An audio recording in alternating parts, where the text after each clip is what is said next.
Welcome back to Turning Point tonight, where we are charting the course of America's cultural comeback. Time for one of my favorite parts of the day, where we get to check in with Turning Point White House correspondent Monica Page at the White House. Monica, thanks for joining us. I'll let you elaborate on it, but I heard in layman's terms, we've got a lot of new boom booms to make owies for bad guys. If you tell us what's going on at the White House regarding this big new cool project.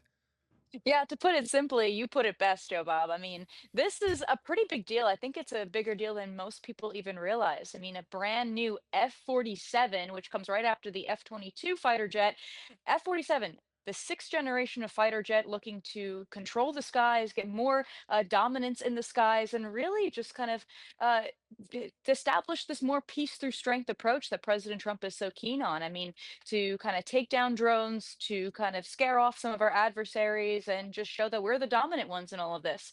Defense Secretary Pete Hegseth actually joined President Trump in the Oval Office earlier this afternoon to talk about this and weigh in on this, what really is a historic investment. I mean, these are American made jets.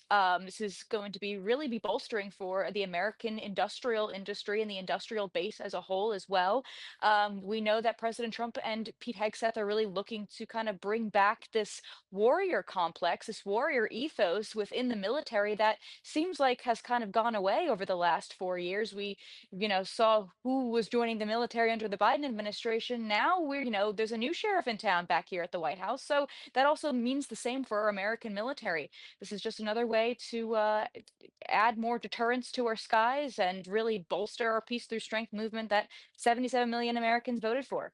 Yeah, as you were talking, we were looking through those B-roll clips and talk about bolstering deterrence. Holy cow, that thing looks Yeah. cool. And if I were a bad guy, I would not want to hear that thing coming. I don't even know if you could hear it coming. I think you just, boom, flash of light and all of a sudden no more.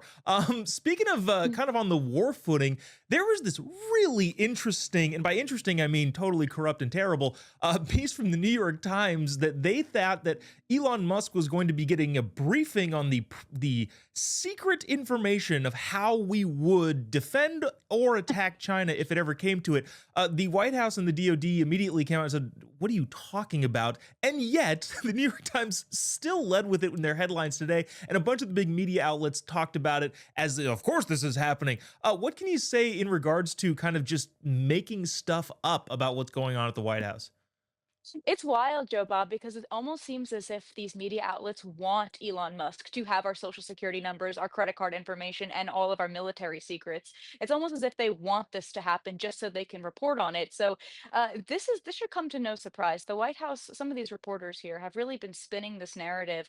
I mean, for the last 4 years, right? Joe Biden was mentally competent and good to serve, great to fit for office, and now we're seeing it again with Elon Musk in overdrive. It's kind of it really upsets me as somebody who takes this kind of stuff seriously, especially when it comes to bringing people accurate information and the truth, especially what comes out of the White House. And to see these kind of reporters coming out and really putting a hindering on that and trying to brainwash the American people that this White House isn't serving the American people, it isn't good for, the benefit of the American people. It kind of breaks my heart because we're all here trying to do our jobs. I mean, the ones who are truthful at least trying to do our jobs, and it kind of stinks sometimes. You got some rotten apples within the bunch, unfortunately.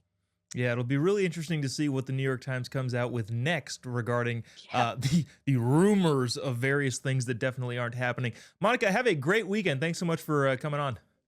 Thanks, Joe Bob. You too. Awesome. Thank you, Monica. Let's bring our panel back because I'll be honest with you. I am very, very excited about this next story. Now, a lot of you at home might roll your eyes. Just give it a second because I feel like this is very exciting if you want conservatives to continue to win elections. There is a family that wants to get back into politics in this country, and that family is the Bidens. NBC is reporting that Joe Biden met with the new head of the DNC to talk about how he can get involved in stopping President Trump. I think he tried that before. I'm not sure how it went. Somebody might have to remind me. To that I say, do it. For the love of God, Joe Biden, get back into politics? Do I have to wear a Biden 2028 sweatshirt? I want him to run against whoever the Republicans put up in 2028, because to me, this is a guaranteed win. We're going to just walk right into the White House. Jillian, what do you think Democrats are saying to this? Because if I were a Democrat, I'd be going, what? What? It's amazing. Everyone right now is trying to be the head of the Democratic Party. Obama's plan did not work, so everyone's looking for a replacement for Obama. And I mean, I think that do we quickly forget that he lost? He lost it. Couldn't run his own race. When he was in office, he wrecked the economy, opened the borders, pushed DEI over real governance, and now he wants to come back and fix things. I mean, between him, Kamala, Waltz, Gavin Newsom, go ahead and run them. I mean, Democrats are just starving right now. They have AOC and Bernie Sanders together doing rallies. I mean, they have lost all identity. They don't know who their leader is. They don't know how to beat Trump, and they're just freaking out and burning Teslas. One of the commenters in this article, who was a major Biden supporter, according to NBC, speaking on the condition of anonymity, said, "Who wants this?" Effectively, who is like, you know what we need? We need Joe Biden back in the game. Kayvon, are there any worse ideas than this? Like, your thoughts? Well, they told Biden he did such a good job. He was a good boy. They gave him ice cream, so he doesn't know any different. And he's just thinking, hey, I should still do the auto pen, right? Hey, come on, I can do that. So as long as the auto pen's working, he thinks he's got it made. Now, let's not laugh too much, because Donald Trump winning, then not being elected, and then winning again, we know that's the greatest election story of all time. The only one that could be better is if Joe Biden wins next time at the age of 84 years old. Then it would be like, what? And he could take away our trophy. So we got to be very careful with this guy. Believe me, Sleepy Joe. Yeah, I would. I don't know, Kayvon. I would put a hefty amount of money on the fact that Joe Biden will not be the president in 2028. If he is above ground, that's also a massive factor. That's also in there. I want to throw a curveball here and go into a different story that I've been wanting to talk about for several days. There's been so much talk about Doge. I think this is one of the most egregious ones. There is, if you don't know this, a group or a government department called the Federal Mediation and Conciliation Services, the FMCS. These guys were professional grifters, or let's say stealers of taxpayer dollars, when it came to just doing exactly that, stealing taxpayer dollars. They had a 9-story office tower in DC's K Street for only 60 employees. Rumor has it that they had oil paintings around the entire office purchased by the head of the department's wife. There was a smoking room, there was a gym. They had an office in Honolulu for some reason. Their CEO, that made I think $170,000 a year, was on a work trip to DC, so the taxpayer covered his rent and all of that sort of stuff. Jillian, I think the more stuff like this that gets uncovered brings people even more on our side of things. I think we're seeing Americans like look at Tesla, the things that happen in Tesla, and go, holy crap, that's crazy. And I think examples like this bring people even further onto the side of Elon and Doge and cutting government waste.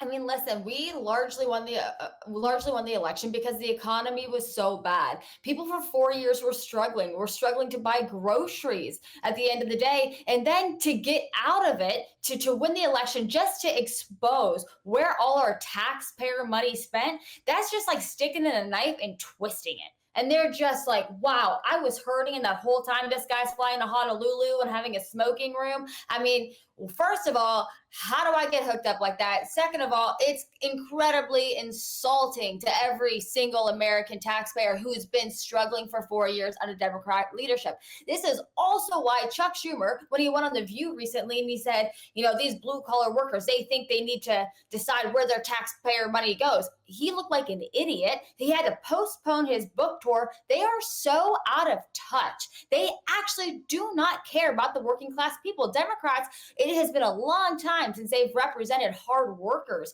And this is just embarrassing. And despite Tesla's being caught on fire and butts rubbed on them or whatever else these weirdos are doing, Yeah. Doge has over a 60% approval rating across the nation. People like it. People like money back in their own pockets. People like these grifters being cut off. These slush funds are gross, and every time we expose them, we know that Elon and Trump are doing the right thing, despite cars being lost in the process. You said something there that I thought was interesting, and Kayvon, I'd love to ask you about this. At a certain point, when you start seeing this, you're kind of like, dang, how do I get in on this action, right?